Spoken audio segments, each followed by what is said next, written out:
Hello there, and welcome to the Spicy Chef's kitchen once more. I'm David Rees-Price, and today I'd like to prepare for you and cook cardamom rice with cashew nuts and raisins. This is from the Rice and Pulses section from my first recipe book, Spice Up Your Life. So let's start off getting to know the ingredients. So now let's run through the ingredients we're going to use.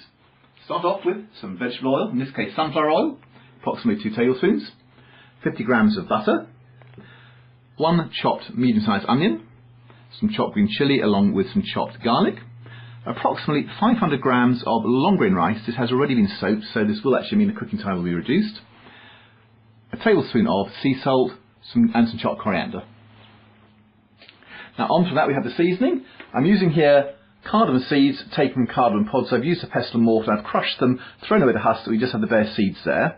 We have 2 tablespoons of garam masala, juice of half a lemon, approximately 600 grams of chicken, or it could be vegetable stock according to your preferences, some turmeric, we're going to use approximately half a teaspoon of that, some bay leaves, some sultanas, and at the very end of the cooking process, just before we serve, we're going to add some roasted cashew nuts. Okay, so now let's get cooking. Start off with approximately 50 grams of butter, followed by approximately 2 tablespoons of vegetable oil. In this case I'm using sunflower. 1, 2.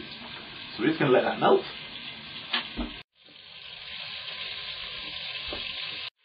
Our butter and oil are now melting. So the next ingredient we put in is the chopped onion, followed by the garlic and the chopped green chilli. Our onions are now blanched, so all sizzling away nice in the pan, so on to the next ingredients. We're going to add our fresh chopped leaf coriander, stir it in. Now this is going to be followed by the rice itself. Again, this has been soaked for half an hour, so there's quite a fair bit of water in it, so it shouldn't take very long to cook. Put it in there, and stir it around. Now the rice has been stirred in the oil for approximately 2 minutes, so the rice gets completely coated within the oil. This helps enormously in the cooking process, because it does help to stop the rice sticking together. Now we're going to add lemon juice, followed by the sea salt, stir it in, and following up with the crushed cardamom. These are cardamoms which have been put in a pestle and mortar and crushed and the husk discarded, so we just have the pure cardamom seeds. Absolutely lovely. Then we put our garam masala in, a little bit of our turmeric, approximately half a teaspoon of that should be sufficient. Just flick a bit in there, so, and then we stir it up. Now we're going to add the bay leaves.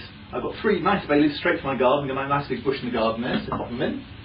Followed by the sultanas, approximately 75 grams here of sultanas. And finally, most importantly, the stock. I'm using approximately 600 grams of stock. I've got 500 grams of soaked rice. The amount of water or stock you need should only be just a little bit more than the rice quantity itself once the rice has been soaked.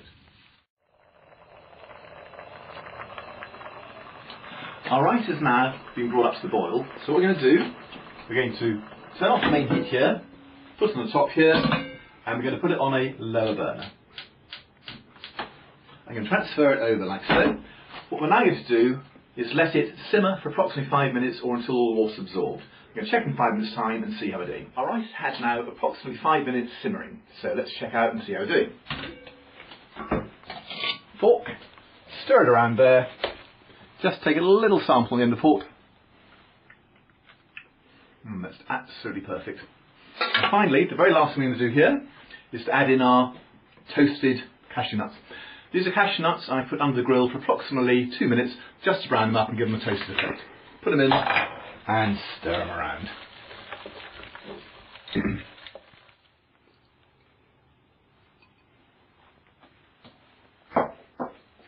So now we have it, our spicy cardamom rice.